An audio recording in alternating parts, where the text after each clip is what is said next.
Assalamualaikum warahmatullahi wabarakatuh. Halo anak-anak, bertemu lagi dengan Ustazah Office. Kali ini Ustazah akan menyampaikan materi kelas 5 tema 5 subtema 2, yaitu muatan pelajaran PPKN. Materinya adalah menjelaskan persatuan dan kesatuan pada peristiwa proklamasi serta menjelaskan sikap hidup rukun dalam kehidupan sehari-hari. Nah, bagaimana anak-anak? Sudah siap mengikuti pelajaran hari ini? Mari kita simak videonya sampai selesai. Nah, anak-anak, yang pertama Ustazah akan menjelaskan mengenai peristiwa proklamasi kemerdekaan terlebih dahulu. Nah, proklamasi kemerdekaan Indonesia dibacakan pada hari Jumat tanggal 17 Agustus 1945 pukul 10 waktu Indonesia Barat. Kemudian naskah proklamasi dibacakan di Jalan Pegangsaan Timur nomor 56 Jakarta oleh Pak Karno. Nah, di sini Ustazah mempunyai contoh naskah proklamasi yang dibacakan pada saat itu. Ini adalah gambaran teks asli ya anak-anak. Nah, bisa kita lihat bahwa pada zaman dahulu teksnya ini ejaannya masih menggunakan ejaan lama. Teks proklamasi itu sendiri disusun oleh Soekarno-Hatta dan diketik oleh Sayuti Melik. Bunyinya adalah proklamasi. Kami bangsa Indonesia dengan ini menyatakan kemerdekaan Indonesia.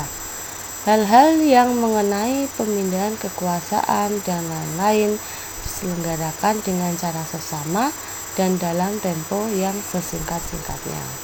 Jakarta, hari 17 bulan 8 tahun 45, atas nama bangsa Indonesia, Soekarno-Hatta. Nah, para pemuda dan masyarakat Indonesia mempersiapkan proklamasi kemerdekaan dengan semangat persatuan dan kesatuan. Jadi anak-anak, peristiwa proklamasi ini merupakan awal mula perjuangan kita dalam kemerdekaan. Hasil dari perjuangan kita dan tugas kita saat ini adalah bagaimana cara mempertahankan kemerdekaan Indonesia agar tidak dijajah lagi dan mendapatkan gangguan-gangguan dari dalam negeri itu sendiri. Kita membahas mengenai peristiwa proklamasi. Sekarang Ustazah akan menjelaskan bahwa persatuan dan kesatuan itu juga dapat diterapkan dalam kehidupan sehari-hari. Contohnya dalam mengelola sumber daya alam.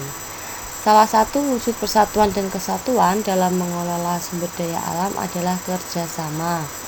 Pulau-pulau di Indonesia yang memiliki perbedaan sumber daya alam dapat bekerja sama untuk memenuhi sumber daya alam yang dibutuhkan.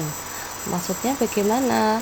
Maksudnya begini anak-anak. Jadi semisal di daerah A menghasilkan banyak garam, di daerah B menghasilkan banyak kayu. Contoh, daerah B membutuhkan garam namun dia tidak mempunyai sumber daya alam yang banyak, maka dia dapat apa? Dapat membeli di daerah B. Nah, daerah A juga begitu, juga dapat saling bekerja sama, saling menjual garam ke daerah B.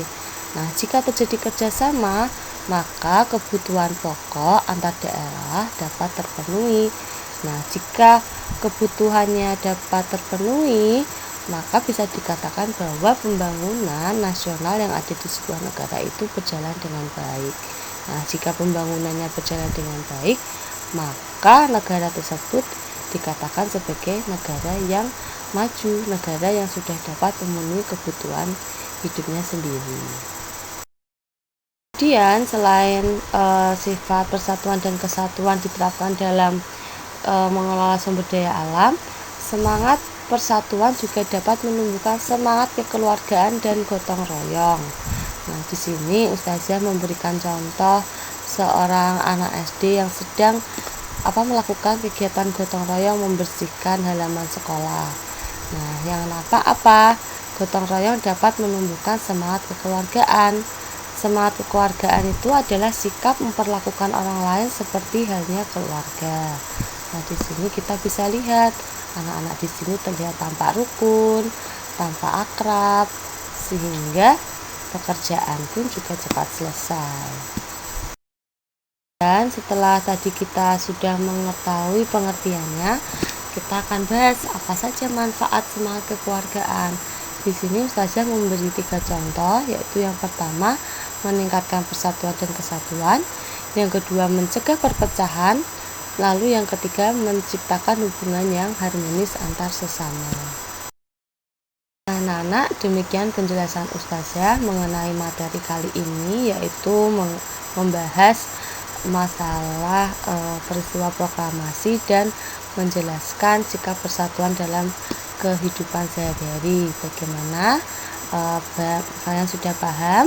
Nah, jangan lupa anak-anak, di rumah kalian harus tetap belajar lagi, bukunya dibaca, dan tetap semangat dalam pembelajaran. Nah, dan jangan lupa jaga kesehatan. Ustazah akhiri, terima kasih dan sampai bertemu di kesempatan dan video selanjutnya. Wassalamualaikum warahmatullahi wabarakatuh.